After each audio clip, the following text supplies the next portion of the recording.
Siamo tornati a quel punto lì. Altro giro, altri 365 giorni in arrivo, altrettanti, ricchi di emozioni e ricordi stupendi, destinati ad essere archiviati. Anno nuovo, vita nuova. Detto e prassi, per abitudine, direbbero questo. Ma siamo davvero sicuri che per rivivere il 2022 del Milan non serva ripartire da un po' più indietro? È arrivato il momento, diciamo, non c'è più tempo di aspettare. Sono pronti. Già, AC Milan is back, ma back per davvero. A proposito di cenoni e festività, se il 2021 ci ha riportati a casa, sedendo nuovamente al tavolo delle grandi d'Europa, il 2022 rossonero ricorda a tutti che l'appetito viene mangiando, con l'idea di trasformare un pensiero stupendo in realtà, passando da un perché no ad un assolutamente sì. Torniamo indietro, allora, sfogliando l'album. I primi giorni del gennaio 2022 hanno ripresentato al campionato un Milan dall'acquolina in bocca sempre più crescente. Vetta della classifica sempre ad un passo, 3 gol rifilati alla Roma e altrettanti al Venezia, oltre ad un altro tris in Coppa Italia contro il Genoa. Prima di ricordarci che il sapore amaro di alcune gare, tra scarse emozioni e autentiche beffe, potesse fungere da ulteriore carica per tenere aperto il discorso scudetto. Nel mese più corto dell'anno bastano 3 minuti, solo 3 minuti, per girarsi e girare il verso del campionato. Non un caso, forse, che la colonna sonora arrivi da uno dei gruppi preferiti da Stefano Pioli. Sulle note dei Negramaro, Olivier Giroud diventa l'eroe del derby, reagendo con una linguaccia alla maledizione della numero 9 rossonera e dando il via ad un nuovo tormentone.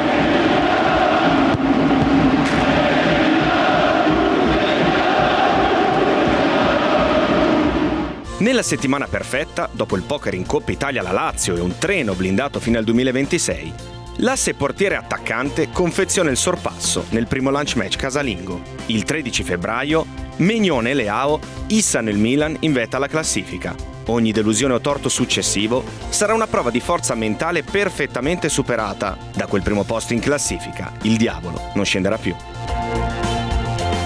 Con l'arrivo della primavera sboccia una squadra ancora più pratica, attenta e solida.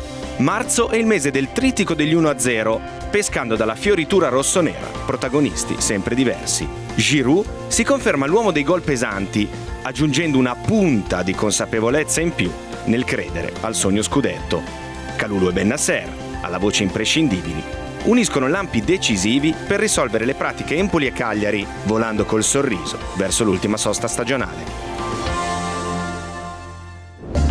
Il rientro, in piena linea con l'avvento del mese di aprile, gioca un paio di scherzi rischiosi. Pur restituendoci una capienza degli stadi al 100%, la spinta dei tifosi non basta per sbloccare l'attacco rossonero. Sbattiamo contro Bologna e Torino, senza però pagarne le conseguenze. Ultime 2 frenate prima della sgasata finale. Il 2-0 al Genoa restituisce animo e fiducia, rimaste intatte anche dopo il KO in semifinale di Coppa Italia. La stoccata dell'uomo simbolo della resilienza milanista, in un olimpico strabordante di tifo rossonero, è il preludio ad un mese indimenticabile.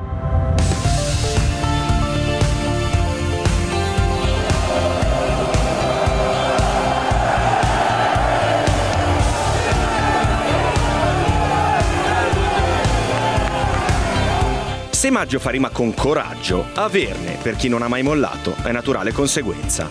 Succede ad una primavera vicina al baratro e capace di rialzarsi in un tempo per agguantare la salvezza. Succede, più in generale, solo a chi ci crede. Rafa Leao si trasforma in uomo in missione, mettendo la firma su ogni tappa d'avvicinamento al capolavoro finale. Spiazza la Fiorentina, guida con Tonali la rimonta per scacciare i fantasmi di Verona, sblocca l'ipoteca sul titolo contro l'Atalanta, prima che Teo Hernandez cali l'asso dell'anno.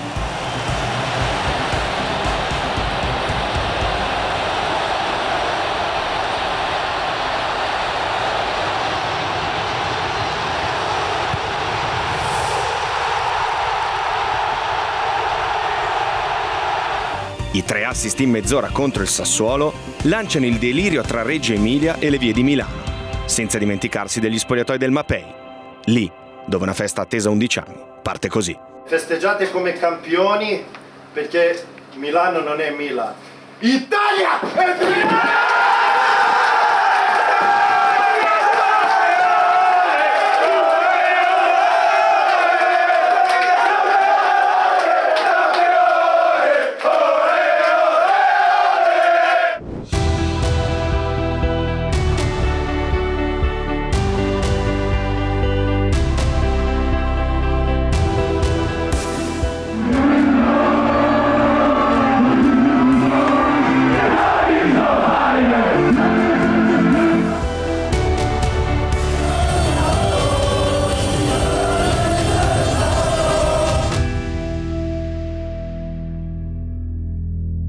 Dopo il bagno di folla ed emozioni del mese precedente, giugno e luglio ci portano a ricaricare le pile in attesa di un nuovo avvio. Continuità, per ovvie ragioni, è la parola più gettonata, rinnovo a lungo termine con Puma compreso.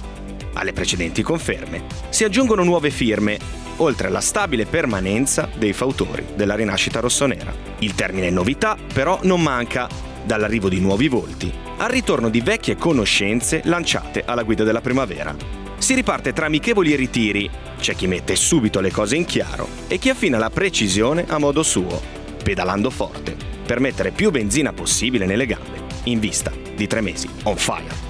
Nel mese clou dell'estate è tempo di accogliere nuovi talenti tutti da scoprire, chi all'inizio, dopo una lunghissima attesa, chi sul fischio finale della sessione di mercato. In mezzo, le nostre ragazze volano oltreoceano per confrontarsi con il livello più alto del calcio femminile mondiale, preparando una nuova stagione. Istanti che precedono 2 date cerchiate in rosso, il 13 agosto per ripresentarsi al campionato con lo scudetto sul petto e un poker servito, nel ricordo di William Vecchi, a cifre ribaltate, nell'ultimo giorno di agosto, per accogliere ufficialmente l'ingresso di una nuova proprietà, pronta a dare continuità al progresso rossonero. Le prime impressioni di settembre ci riportano a comandare con autorità il derby. Un surfer imprendibile impazza sul prato di San Siro. L'uomo che si gira, stavolta, la gira, sempre nella stessa porta. E il predatore dei cieli vola per arpionare palloni e mettere al sicuro il risultato. Fuori dal campo, dopo Tomori, è tempo di altri importanti legami prolungati, prima del via ad una nuova avventura in Champions League, 9 anni dopo l'ultima volta. Riassaporiamo il gusto di una vittoria in casa, davanti ai nostri tifosi. Fine mese ci mette davanti al più grande ostacolo di questa prima parte di stagione. Occasioni e bel gioco vengono cancellate da sfortuna e cinismo avversario, ponendo fine ad una striscia di risultati utili consecutivi che in Serie A durava da 22 gare. Nel mese numero 10 dell'anno fiocca invece il massimo dei voti.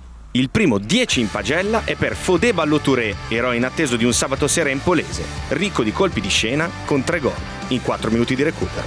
4 come gli anni passati dal ritorno al successo del Milan femminile contro la Juventus, con 4 gol nel tabellino finale e l'indelebile firma sul match di Kosovare Aslani. Se si torna al 10, però, non può che spuntare El Diez, l'uomo degli assoli vincenti. Juventus prima, Monza poi, con in mezzo un nuovo capitolo di quella che ormai si è trasformata nella Tonal Verona. L'ultimo sguardo alla scorsa annata porta ad una lunga lista di riconoscimenti per i migliori professori e studenti del capolavoro scudetto, reduci dal poker di Zagabria in Champions League. Un passaggio a vuoto chiude il mese di ottobre. Il passaggio del turno per eccellenza, invece, apre quello di novembre. All'indomani del rinnovo di contratto per il condottiero collante di un gruppo speciale, fissato qualche giorno più tardi dalla nuova firma di un giovane veterano, il Milan torna ad una splendida vecchia abitudine.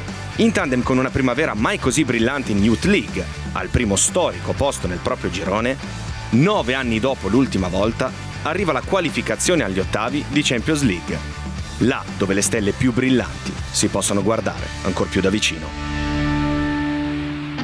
Il progressivo avvicinamento alla sosta per il mondiale mette in luce chi a Qatar 2022 arriva da protagonista. Una coppia d'assi francese scaccia, capolavoro da Louvre annesso, ogni fantasma legato al nome Spezia, mentre un fulmine portoghese, dopo l'appannamento infrasettimanale di Cremona, impiega 90 secondi per colpire ancora la Fiorentina, stavolta senza batterla. Per farlo serve un ultimo sforzo. La spinta di un pubblico mai così caldo come negli ultimi mesi, stabilmente sopra quota 72.000 spettatori di media, porta il diavolo a salutare col sorriso i propri tifosi, regalando l'ultima gioia a San Siro, da Sio Rossonero ad Ivan Gazidis, con un nuovo corso pronto a prendere il via. Arrivati a dicembre, torniamo in quel di Dubai, preparazione ad alto livello, affrontando avversari di valore, e 123esimo compleanno festeggiato negli Emirati Arabi Uniti, celebrando importantissime partnership rinnovate.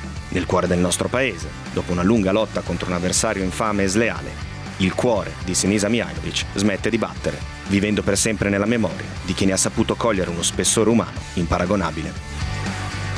A pochi chilometri di distanza da Dubai, il miglior marcatore di sempre della nazionale francese e un treno ad alta velocità si fermano ad un passo dal tetto del mondo, puntando a trasformare la delusione in carica, utile per centrare nuove conquiste. Ultime diapositive di un anno, comunque vada, indimenticabile. 2022 che ci ha ricordato che finalmente tutto, ma proprio tutto, è tornato verso la normalità. AC Milan is back. Back per davvero.